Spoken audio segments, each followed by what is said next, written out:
이 시간 함께 묵상하실 하나님의 말씀은 시편 16편 5절로부터 6절까지의 말씀입니다.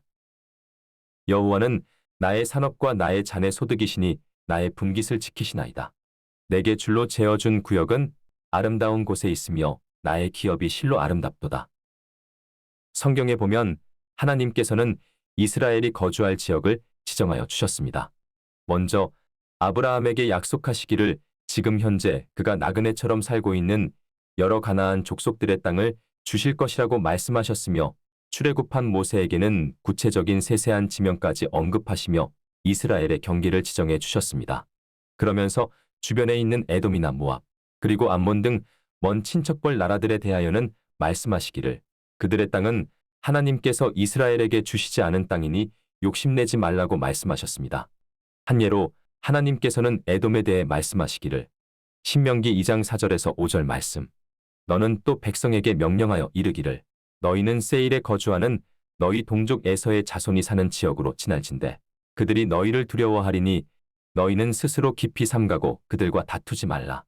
그들의 땅은 한 발자국도 너희에게 주지 아니하리니 이는 내가 세일 산을 에서에게 기업으로 주었습니다. 라고 말씀하셨습니다. 그러면 오늘날 성도에게 주신 하나님의 기업은 무엇일까요? 그것은 아마도 하나님께서 우리 각자를 불러주신 사명의 자리라고 말할 수 있을 것입니다. 그런데 때로 우리는 그 자리가 마음에 들지 않아 그곳을 떠나 내 마음에 드는 기업을 찾으려고 할 때가 있습니다.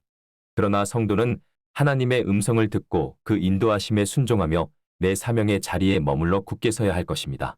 이스라엘의 초대 대통령은 과학자 하임 아즈리엘 바이츠만으로 그는 폭약 제조에 필요한 아세톤의 대량 생산에 성공해 1차 세계대전을 승리로 이끄는 큰 공을 세워 영국 정계의 많은 주목과 호의를 받았던 인물입니다.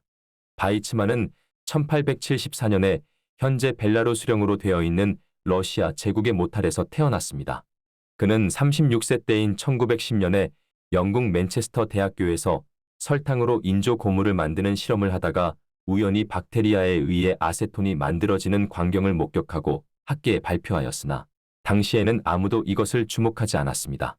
하지만 4년 후인 1914년에 제1차 세계대전이 터지자 영국 정부에서는 과학자들을 상대로 군사적 가치가 있을 만한 연구 논문을 모집하기 시작하였습니다. 이때 바이츠만은 당시 영국의 총리인 허버트 헨리 에스키스로부터 폭약 제조에 필요한 아세톤을 만드는 법을 개발해 달라는 요청을 받았고 그는 옥수수 발효를 통해 아세톤을 대량 생산하는 데 성공하여 1차 세계대전을 승리로 이끄는 데 큰 공을 세웠습니다. 그래서 영국 정부는 바이츠만에게 대영 제국 훈장을 수여하려고 하였지만 그는 훈장 대신에 조상의 땅인 팔레스타인에 가서 살게 해줄 것을 요구하였습니다. 이때 바이츠만은 당시 외무상이었던 아서 벨푸어와 상당한 친교를 맺었고 벨푸어가 바이츠만에게 어떤 보상을 받기를 원하는가 하고 묻자 바이츠만은 팔레스타인에 유대인의 국가를 건설하게 해달라고 하였습니다. 하지만 당시 팔레스타인은 전 세계 강대국들의 이해관계가 얽혀져 있어서 결정하기가 어려웠기에 벨푸어는 차라리 척박한 팔레스타인보다 환경이 훨씬 더 좋은 아프리카의 우간다에다 나라를 세우는 것이 어떠냐고 묻지만 바이츠만은 단호하게 거절합니다.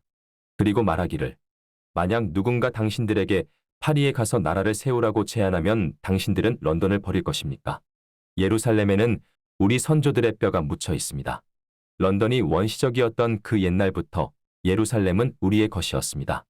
우리에게 그곳을 되돌려 주십시오. 라고 하였습니다. 결국 바이츠만은 영국의 외무장관 벨푸어를 설득하는 데 성공하여 1917년 벨푸어는 유대인들이 영국의 전쟁 수행을 지원하면 영국은 팔레스타인에서 유대인들의 모국을 세우는데 호의를 베풀 것이며 그 목적을 달성하기 위해 최선을 다할 것이라는 내용의 벨푸어 선언을 선포하기에 이릅니다. 이후 바이츠만은 세계 시오니즘 연맹 총재를 2번이나 역임하면서 이스라엘 건국에 크게 기여하였고 마침내 74세 때인 1948년 이스라엘 건국에 대한 공로를 인정받아 초대 대통령으로 선출되고 재선까지 하였습니다. 그렇습니다. 바이츠만은 개인적으로는 대영 제국의 훈장과 자귀를 받고 평생 안락한 삶을 누릴 수가 있었음에도 불구하고 그는 모세처럼 하나님의 약속을 사모함으로 척박한 팔레스타인에서 이스라엘을 재건하는 일에 그의 일생을 바쳤습니다. 사실 우간다는 빅토리아 호수를 포함한 여러 개의 대형 호수들이 있어 경치가 좋고 풍요로운 자연환경이 돋보이는 나라로서 이로 인해 심지어 별명이 아프리카의 진주라고까지 일컬음을 받을 정도의 아름다운 국토 환경을 가지고 있는 나라입니다. 따라서 우간다는 척박한 이스라엘 땅과는 비교할 수 없는 좋은 환경을 가지고 있었습니다. 하지만 바이츠만은 개인적으로도 풍요로운 자리를 내려놓고 차라리 힘든 하나님의 비전을 따랐으며 국가적으로도 이스라엘에게 줄로 재어주신 자리가 어디인가를 분명히 깨닫고 팔레스타인으로 돌아가 나라를 세웠습니다. 오늘도 성도된 우리들은 내게 줄로 재어주신 구역이 어디인지를 깨닫고 충성을 다하여 하나님을 기쁘시게 하는 성도 되시기를 주님의 이름으로 축원드립니다.